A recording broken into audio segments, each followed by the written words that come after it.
আজ বাবা মায়ের বিবাহবার্ষিকী, আমাদের জীবনে এক বিশেষ দিন। তোমাদের একসঙ্গে কাটানো প্রতিটি বছর আমাদের শিখিয়েছে প্রকৃতি, ভালোবাসা ও বিশ্বাসের মানে। আমাদের হাসি মুখের এবং সুন্দর একটি পরিবারের পেছনে মূল শক্তি তোমাদের দুজনের ভালোবাসা। তোমাদের জন্য রইল অফুরন্ত ভালোবাসা আর শুভেচ্ছা। আজ কী কী আয়োজন করলাম চলো দেখতে থাকো। নমস্কার বন্ধুরা, হরেক হরেক অম্বাতে তোমাদের স্বাগত। দুপুরের মেনুতে ছিল পোলাও, পাঁঠার মাংস, বাঁধাকপির তরকারি আর বেগুনি। খাওয়ার সময় গরম গরম বেগুনিটা ভাজা হয়েছিল, তো তাই ভিডিও করা হয়নি, এক্ষেত্রে দেখাতেও পারলাম না। বিকেলে ধোসা বানানো হবে, সেই রেসিপিটা আজকে তোমাদের সঙ্গে শেয়ার করছি। প্রথমে 1 কাপ সুজি মিক্সিং বলে দিয়ে দেওয়া হলো, দেওয়া হচ্ছে 2 চামচ বেসন,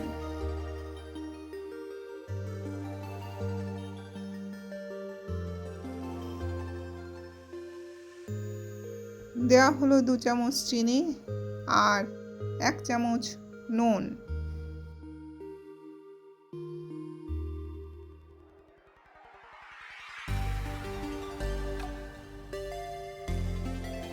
দেওয়া হলো বাড়িতে পাতা টক দই 4 চামচ আর সাদা তেল 3 চামচ। এবার মিক্সিং বোর্ডে ঢাকনাটা আটকে একটু ঘুরিয়ে নিয়ে ওর মধ্যে দিয়ে দেওয়া হচ্ছে 2 চামচ আটা, হাফ কাপ জল দিয়ে আবার একটু ঘুরিয়ে নিতে হবে। ধোসাটাকে হেলদি রাখার জন্য এখানে কোনো কিন্তু ময়দার ব্যবহার করলাম না।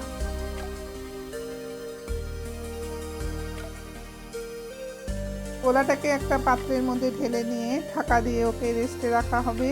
কতক্ষণ রেস্টে রাখা হয়েছে সেটা তোমাদের পরে জানিয়ে দেব। এবার ধোসার পুরটাকে তৈরি করতে হবে, চলো সেটা দেখে নাও। কড়াইটা গরম হলে ওর মধ্যে 2 চামচ সর্ষের তেল দিয়ে দিল।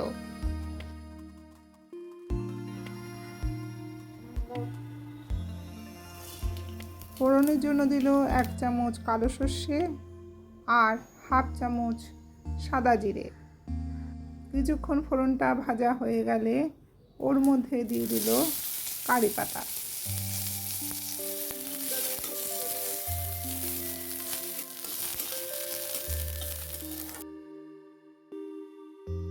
দিল 1/4 চামচ হিং, অ্যাড হলো 1 চামচ নুন আর 1 চামচ চিনি, দিল 1 চামচ হলুদ গুঁড়ো। এবার একটু নেড়ে চেড়ে নিচ্ছে, নাড়তে নাড়তে মনে হলো আর একটু তেল লাগবে, তাই ওর মধ্যে দিয়ে দেওয়া হলো 2 চামচ সর্ষের তেল। মশলাগুলো থেকে সুন্দর গন্ধ বেরোনো অবধি ভালো করে ভেজে নিতে হবে। এবার ওর মধ্যে দেওয়া হবে একটা পেঁয়াজ কুচি, একটা টমেটো কুচি আর 2টো কাঁচা লঙ্কা কুচি। পেঁয়াজ, টমেটো আর লঙ্কা কুচিগুলোকে দিয়ে ভালো করে ভেজে নেওয়ার পর ওর মধ্যে দিয়ে দিল ম্যাশ করা 3টে সেদ্ধ আলু।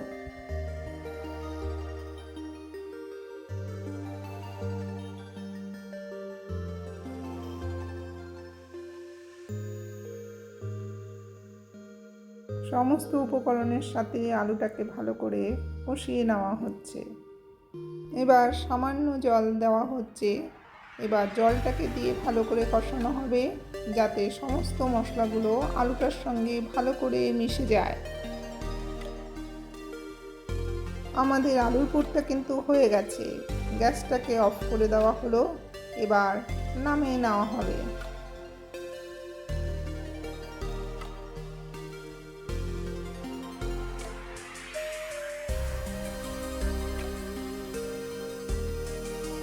আলুর পুরটাকে বাটিতে ট্রান্সফার করা হলো। এবার চলো গোলাটাকে রেডি করি। আমি গোলাটাকে 3 ঘন্টার জন্য রেস্টে রেখেছিলাম ফার্মেন্ট হওয়ার জন্য, তবে এটা ইনস্ট্যান্ট তো বেশিক্ষণ ধরে রাখার দরকার হয় না। এবার আমি ভালো করে নেড়ে চেড়ে নিলাম, দেখতে পেলে এর ঘনত্বটা এবার আমি ওর মধ্যে 1 প্যাকেট ইনো ঢেলে দিলাম।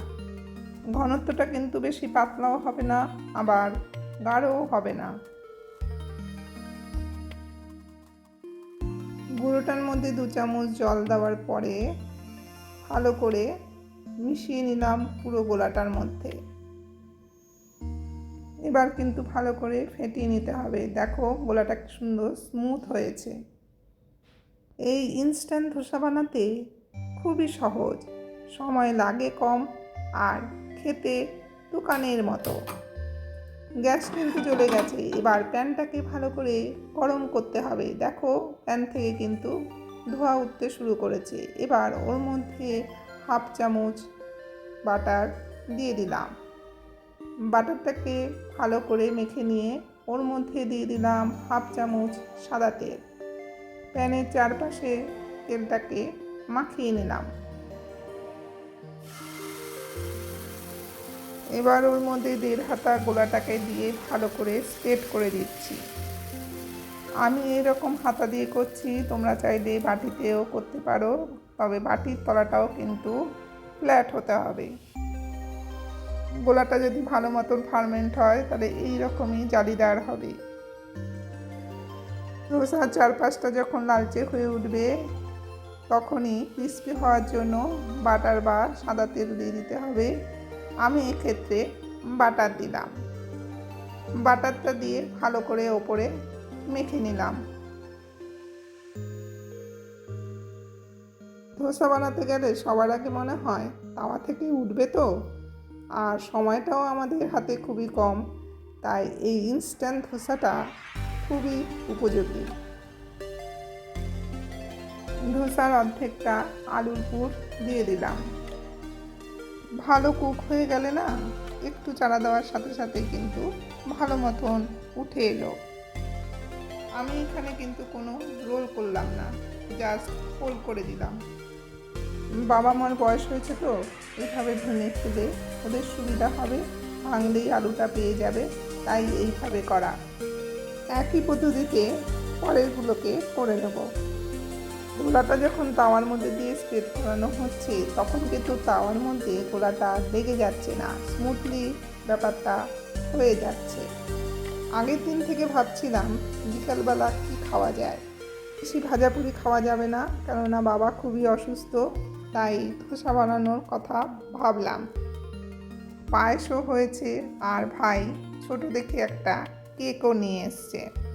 আমি এদিকে ধোসাগুলো বানাচ্ছিলাম, মাকে বললাম প্লেটটা রেডি করে ফেলো। প্লেটের মধ্যে বাড়া হচ্ছে রসগোল্লা, সন্দেশ আর পায়েস, সাথে ধোসা। আমি কিন্তু এখানে কোনো চাটনি করিনি। ধোসাটা কিন্তু টমেটো সস দিয়েই খাওয়া হবে। তবে টমেটো সস ছাড়াও এই ধোসাটা অপূর্ব খেতে হয়েছে। প্লেট সাজানো হয়ে গেছে, আমরা এখন খাবো, তার আগে কেক কাটা হবে। চলো আমরা সেই অনুষ্ঠানটা উপভোগ করি। শুভ বিবাহবার্ষিকী বাবা ও মা। ঈশ্বরের কাছে প্রার্থনা করি তোমরা যেন সুস্থ থাকো।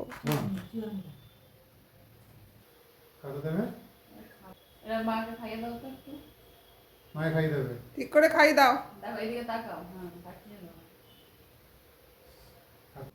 মা একটা গান ধরো। একটা গান গাইবে? কোন গান গাইবে? মা গায় তবে তোমার গান গাইবে। তুমি জাগো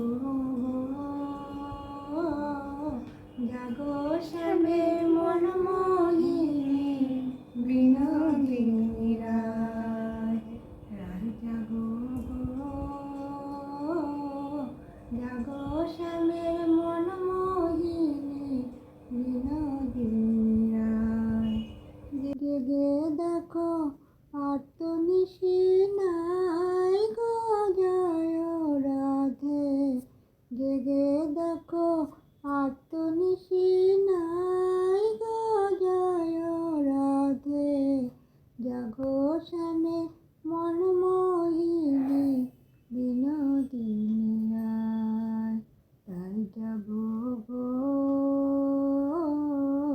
জাগো শ্যামে মন মোহিনী বিনোদিনী রায়। হাততালি হাততালি।